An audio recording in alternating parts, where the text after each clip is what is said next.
Zen at the Sharp End. Welcome to the podcast about how to turn difficult people and relationships into your best teachers. I'm Mark Westmackett, a Zen Buddhist teacher, mindfulness teacher, and ex-professional astronomer. This is a podcast to go along with my book, Zen and the Art of Dealing with Difficult People. In each episode, we'll be exploring different varieties of people, relationships, and situations that we find irritating, difficult, or painful. Together with a number of Zen friends, I'll be discussing how the practices of Buddhism and mindfulness can help us see our difficult people as troublesome Buddhas, our greatest teachers. This podcast is sponsored by Zen Minded. If you get a chance, check them out at www.zenminded.uk. You'll find a curated selection of Japanese homeware and incense, a perfect match to your meditation practice. We're also sponsored by BetterHelp. BetterHelp offers convenient and affordable therapy online. In my opinion, meditation and psychotherapy both offer valuable avenues for exploring our suffering, habits, and stuck areas. A while back I spent 3.5 years meeting twice a week with a psychotherapist when things had become acute, and it felt like the help he gave me was really transformational, especially when supported by my regular meditation practice.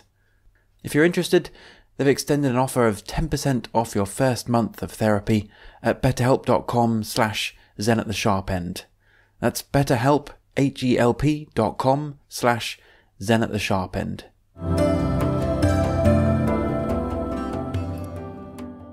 In this episode, I interview Bradley Nussbaum, a lay minister with the Bright Dawn Centre of Oneness and a social worker.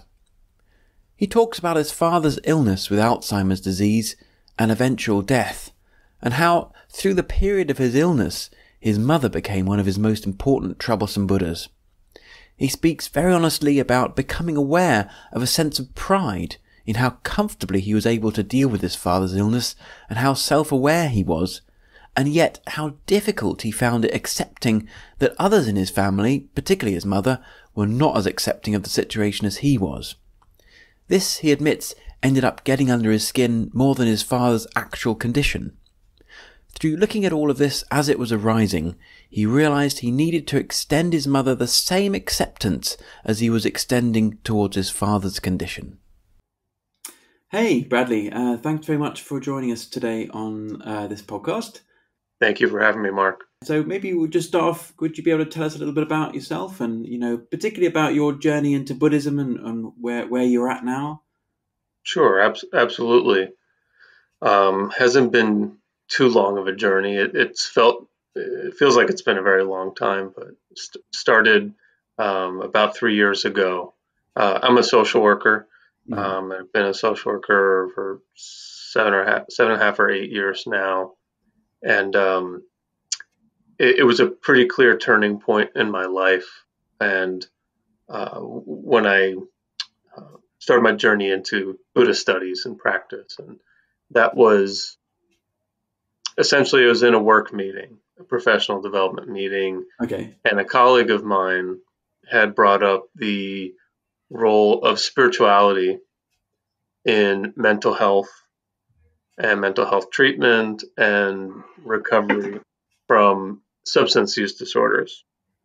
And it had occurred to me, as soon as he brought it up, he had shared some research he had done about the importance of spirituality and all those things. And it really just hit me. It was really felt very deeply that it occurred to me, I don't ask my clients much about their spirituality. I don't really open that door or even lead people to the door to explore that. And it's so important. So that discrepancy was a big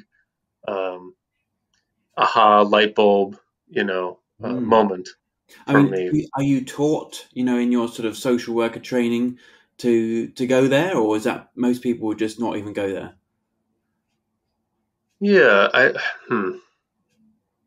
We're certainly taught to go everywhere that could be relevant to what brings someone in for services or treatment, and especially I was I'll add the context. I was working in a substance use disorder treatment program at the time, primarily substance use treatment and mental health as well. Although, I don't think there should be any separation there. Right. But yeah, especially in that context, I mean, for my graduate degree, I had a specialty in addiction counseling training. And so for that, we were required as students for the certificate to attend perhaps 30 self-help meetings throughout maybe one academic year or something like that. So it was certainly emphasized quite a bit, but, I kind of always, not my proudest, era, but it was early on. And I was just kind of said, well, my role is to kind of encourage and hold people accountable to, go to their meetings and get some support. And beyond that, it didn't go very far. So, yeah, so much so that I would, it's kind of a silly example, but we would need to document what areas of life we discussed in a session. And there were numbers that corresponded with various life domains, and there were 6 or 7. And I think, let's just pretend spirituality was 6 and there were 7. I would write 1-5, 7. Yeah, okay. Yeah. So it was really kind of like out of your sphere of or willingness to go there maybe for a while until this moment where this arose and you were like, gosh, it's an area that I really need to look at. Yeah. Absolutely. Yeah. So that's kind of a jumping off point for, I took it as a sign of, I think I need this, spirituality, that is. It just occurred because of how much I was just not going there with clients. And then, of course, then with myself, it's the same thing. I'm not going there myself. I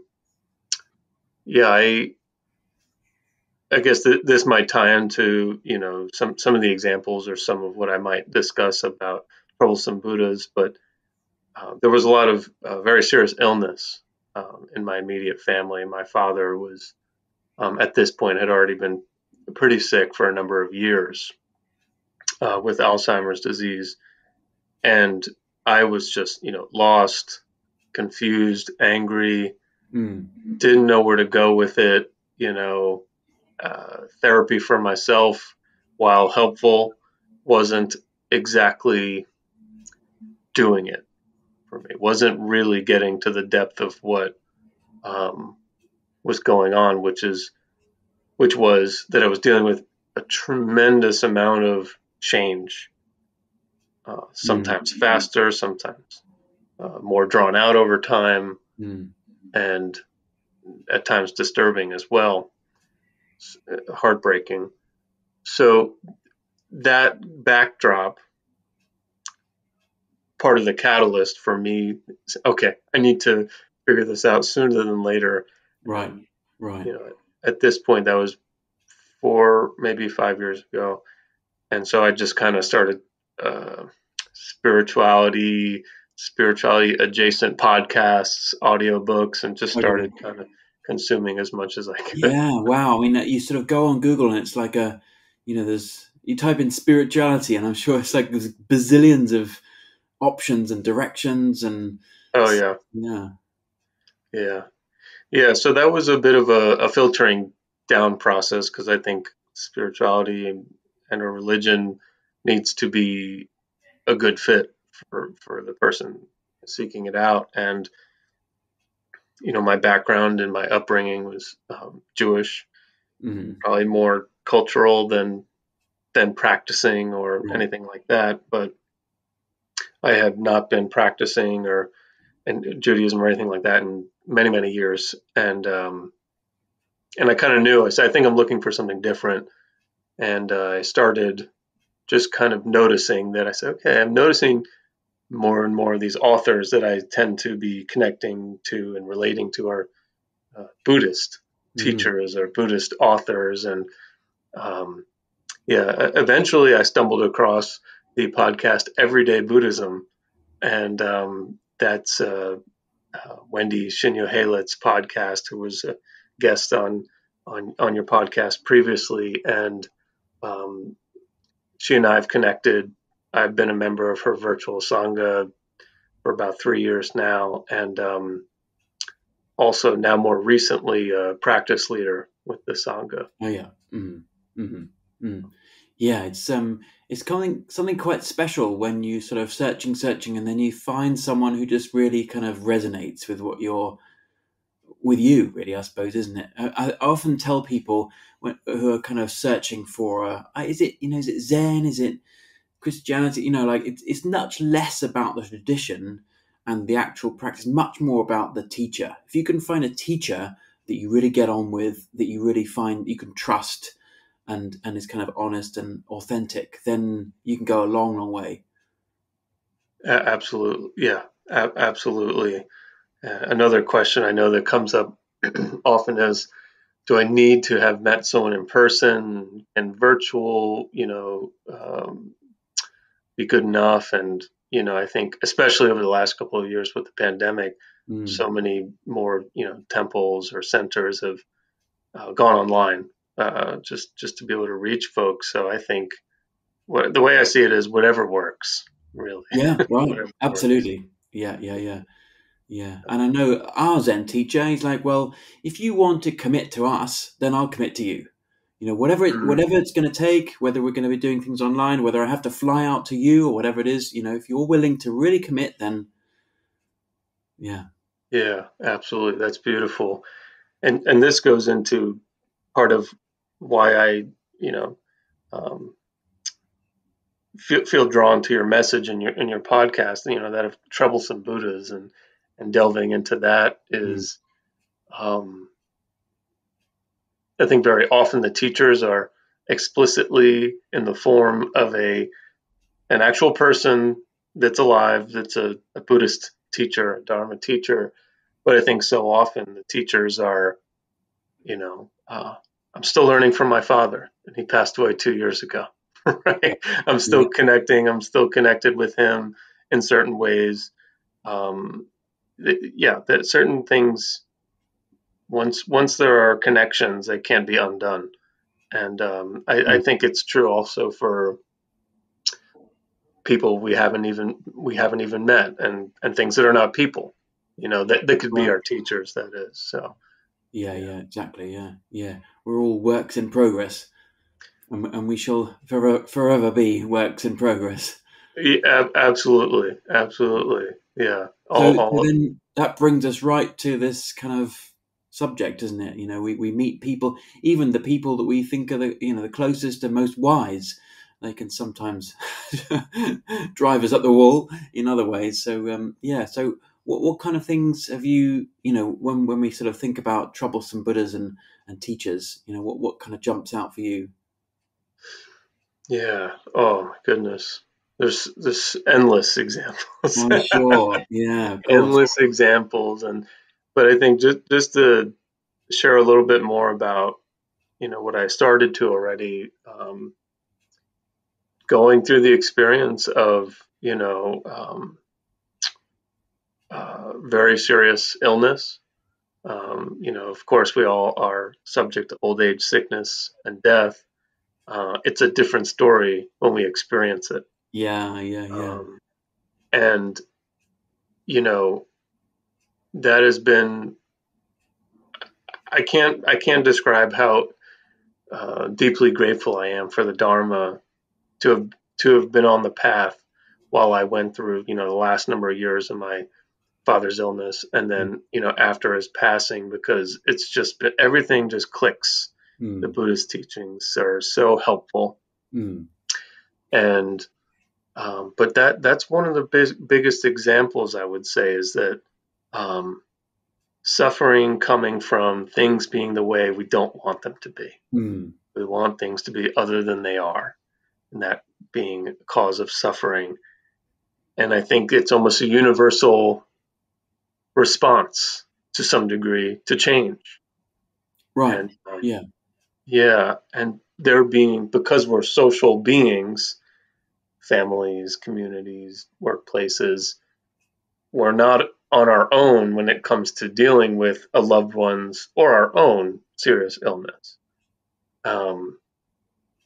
That was an insight that stayed with me for a very long time, is that it was almost more difficult for me to interact with other people and how they were relating to my father's serious illness, because I would want them to say, come on, you need to be where I am in terms of acceptance or in terms of being in touch with emotions or handling things a certain way that I thought would be ideal. And I've heard from some folks that feel similarly, that it's almost harder dealing with friends or other loved ones sometimes when you just really want them to be somewhere else that they're not. Yeah. Okay, so you encountered people like friends and family who were there with your father, who were not able to be in that place of acceptance and allowing as much as you were, and that was a sort of a spark point. Is that what you mean? Yeah, I was so proud because I was on the path, and I would utilize therapy, and I was so self-aware that I had been doing all this work, and when people, such as my mother, for example, that's her husband, my father, um, would just be in a different place, which is absolutely fine. Everyone is where they are, and that is. That would get under my skin more than my father's condition. How interesting, yeah. And I would feel awful. I would realize that because I would get so irritated with my mother, and with whatever petty example it was, when I wouldn't want her to do something or feel a certain way. Yeah. And it was but it ended up being a huge teaching. She ended up being a huge teacher without ever, teaching anything explicit. Yeah, that's it. Yeah. Yeah, I suppose, when you first start getting into practice, there's this real sort of drive or overwhelming urge to tell your friends, like, oh, you've got to do this. It's amazing. You'll feel much better if you do it. But of course, you do it a few times, you realize it just doesn't work, because people are where they are and they can only hear what they can hear, and everyone's in a different place. So And acceptance, well, life being a process, as you said before, we're all in works in progress, and acceptance is a process, not an end destination. Right. Of course. And one of the teachings from my, where I went through my program to become a lay minister, Bright Dawn Center of Oneness, the teaching of acceptance is transcendence is one that I think everyone that goes through that really sticks with them. And for me, my ego self would say, well, why doesn't my mother, or why doesn't someone else, if they would just accept it, we could all transcend the suffering. But what it really is I had to turn it on myself, and I still have to every day for different examples. I was doing a lot of work to accept my father's health and condition and decline. And I realized I have to approach my mother with the same acceptance. Wherever she is, that's okay. Barring a few examples, right? If someone were to be engaging in any kind of,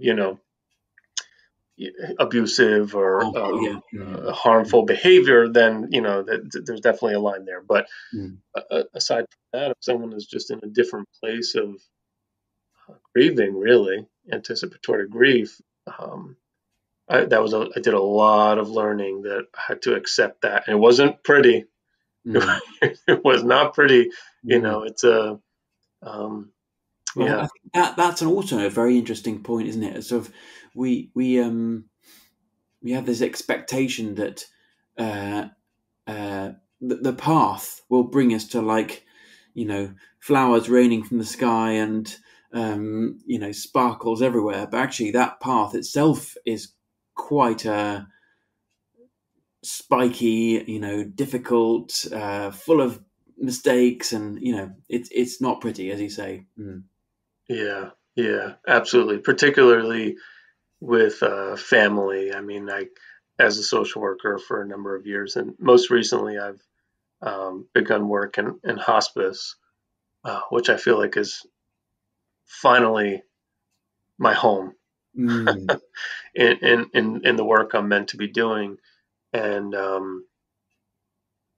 it's very different. Everything's contextual, and it's just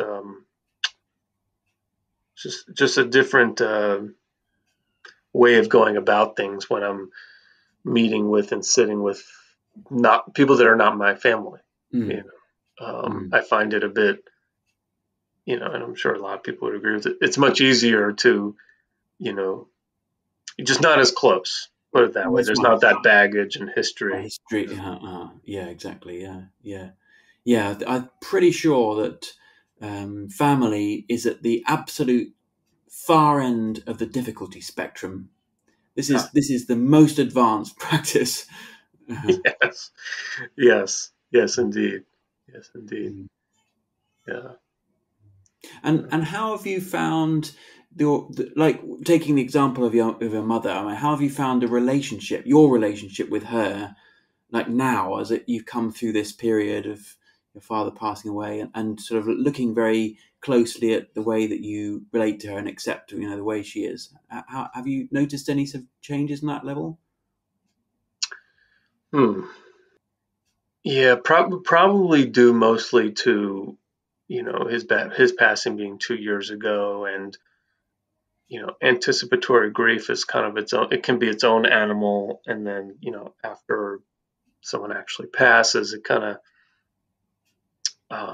for a lot of people they can feel like they can stop trying to fix things. Mm. Makes sense. A lot of people hang on to, my mother included, and um, you know, it was she was excellent at it, getting things done. Advocating for my father. Um, at the same time, that kind of role can be very taxing on a person. Mm. Stressful to always need to be in such a rush and Yeah. have to get this done, and everything's a struggle and a fight. I think being able to let go of that has given allowed for a lot more space in her Yeah. life and in my interactions with her, for sure.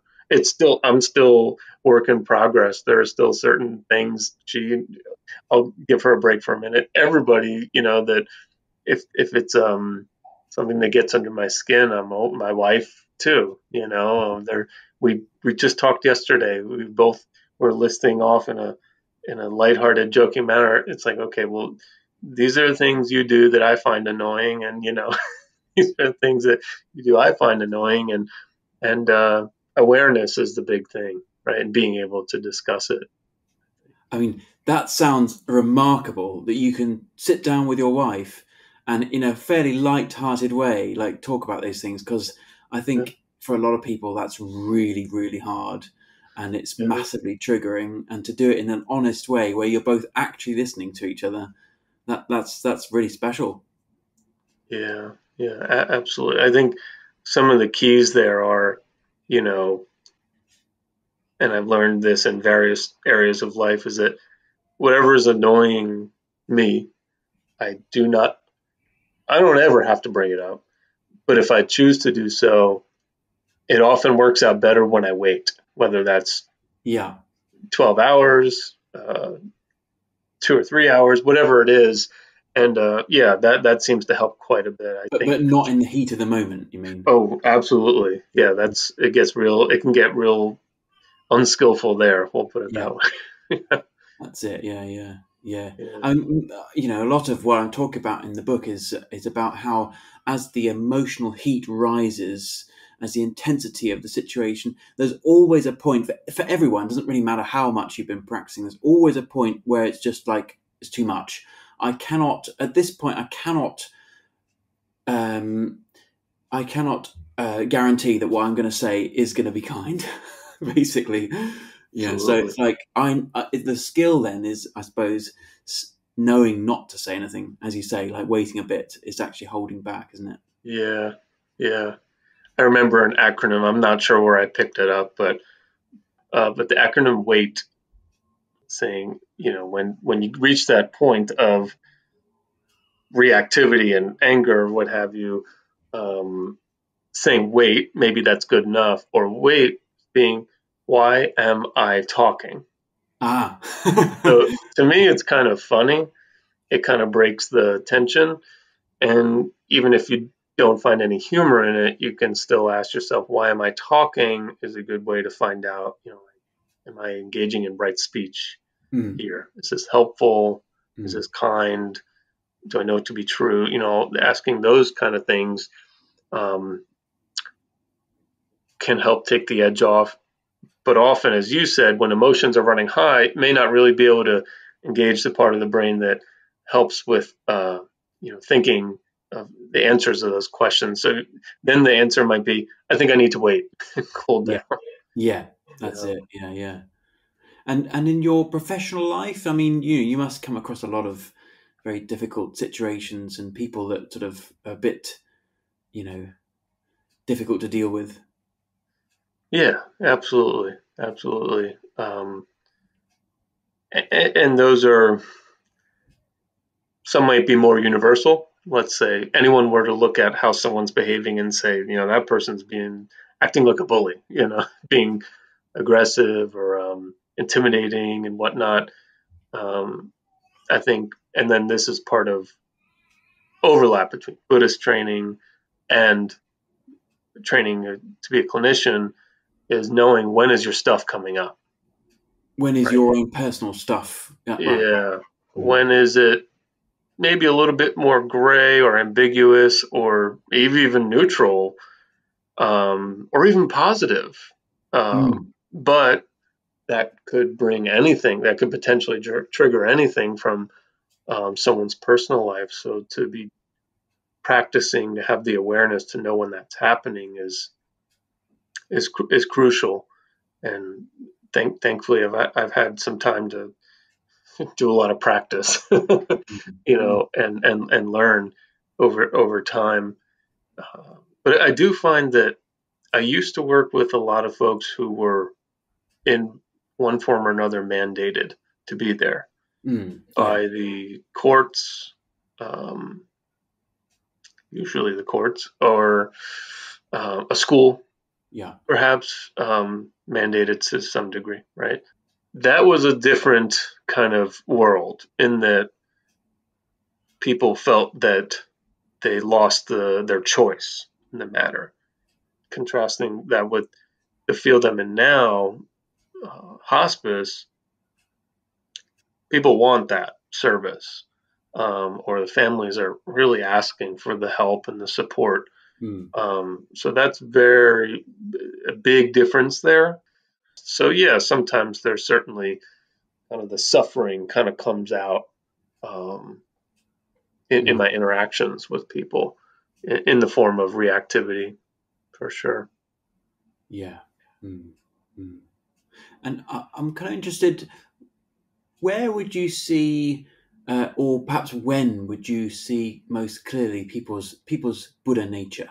In the Mm. in your life, maybe, or in the difficult interactions you have.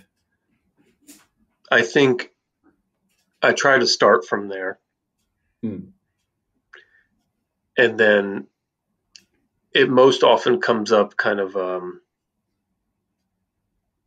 either, what should I say, explicitly, or it becomes clearer to me the more suffering there is, Okay. because Mm. it reminds me that you know we all suffer and we all have Buddha nature. It Mm. just, I can't help but think of that. Mm. Mm. I think of, if someone is suffering and they're in reactivity and well, what do you want? Very kind of biting and Yeah. this isn't a good time, this and that. It immediately makes me think of the times I've been irritable, uh, jumpy, anxious, what have you. And I think, well, if I am included in if I have Buddha nature, and I've suffered and behaved this way, acted this way toward others, then how is that person any? How are they different than me? Are Yeah. they different than me? Are we even? We're not separate. I don't think about things that way. I put a tremendous amount of thought and energy into how do my interactions with someone else affect them. Mm. Mm. Um, yeah, yeah. And what would you say in your practice as a Buddhist has, like, been the most transformational in bringing that to bear in your life? Because I mean, Mm. probably if you go back to the days before you started practicing, this wouldn't have been a feature. So, what has brought that in? Mm.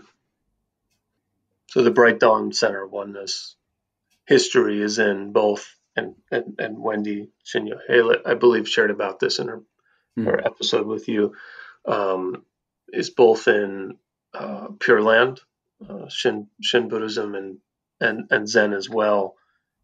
And throughout that training, and reading other texts and studying other things with Wendy and everyday Buddhism, I think I felt I felt drawn toward the Shin writings, particularly about the recitation of the Nembutsu, Mm.